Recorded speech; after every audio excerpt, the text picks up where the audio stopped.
Chris here, and welcome to my channel. In today's video, I'm going to share with you my TBR for middle grade March. So this is a month-long readathon that is being hosted by Krista, Amanda, Jenna, and Katie.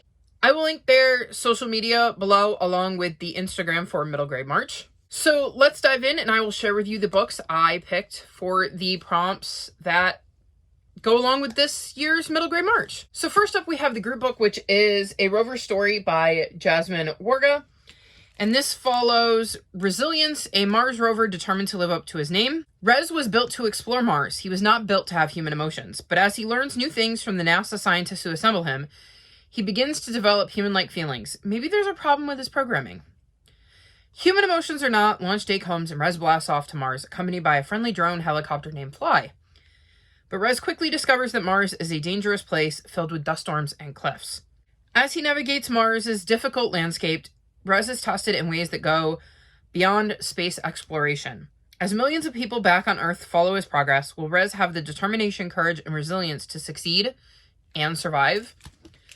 So the group book is a sci-fi, and I'm very, very excited about that. I love sci-fi, especially middle grade. One of my favorite series when I was a middle grader myself was the My Teacher Was an Alien series by Bruce Coville. So I'm always excited when I get recs for new middle grade sci-fi, and so I'm really excited to be able to check this book out and see if I enjoy it.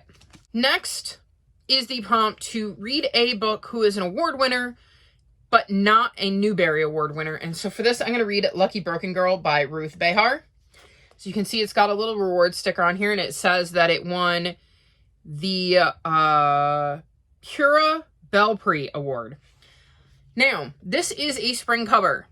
Spoilers for that video, as that's not out yet. So spring covers is part of a series I do on my channel where I pick 5 books off of my TBR whose covers give me the vibe of the season we're going into, and then I go into them blind to see if they're actually set in that season. So I don't know anything about this other than the fact that it is an award winner. And the cover gives me spring vibes. So I will be reading this for middle grade March, and it means I will be able to check one of my spring covers off really early. Next is to read a sci-fi dystopian apocalyptic book. And so for this, I'm going to read The Obsidian Compass by Liesl Shirtliff. So this is the second book in the Time Castaway series. And the reason this is sci-fi is because we're following a group of kids that ends up traveling through time.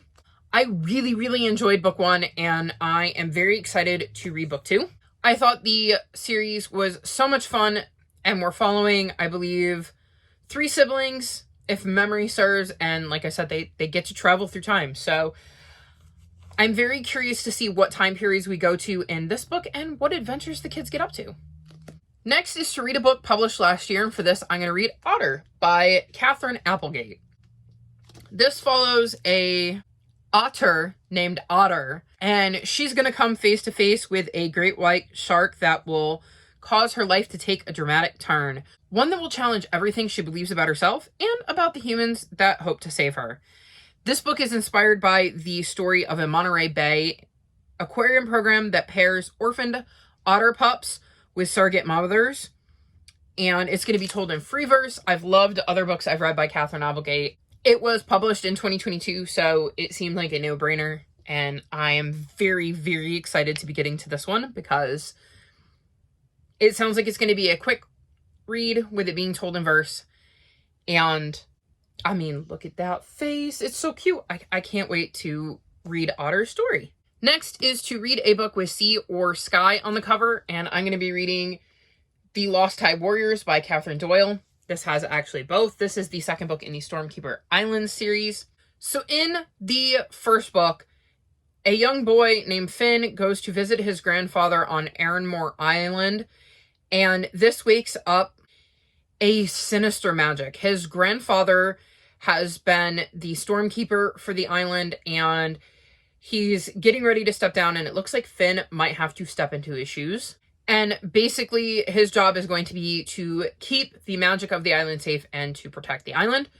I really enjoyed book 1. It's been a while since I read it, so I'm hoping that the details will come back as I read book 2. But I literally could not continue on with the series until I bought book 2, and I only recently got my hands on it. So I'm very excited to dive back into this series and continue Finn's journey.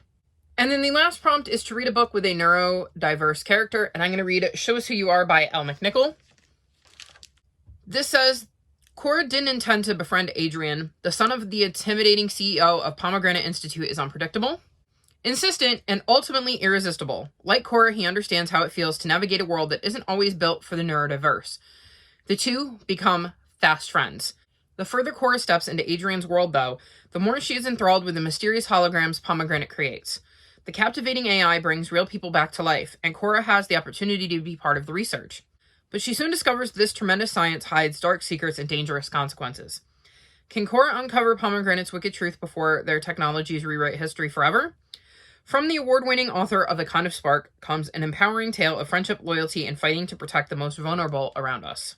So this sounds like it's certainly going to have some neurodiverse rep, and I know Elle McNichol is neurodivergent, and in her first book, the main character is autistic, so I'm expecting some really good representation, really well-written representation in this, and I'm quite looking forward to reading her second book. So this is my TBR for middle grade March.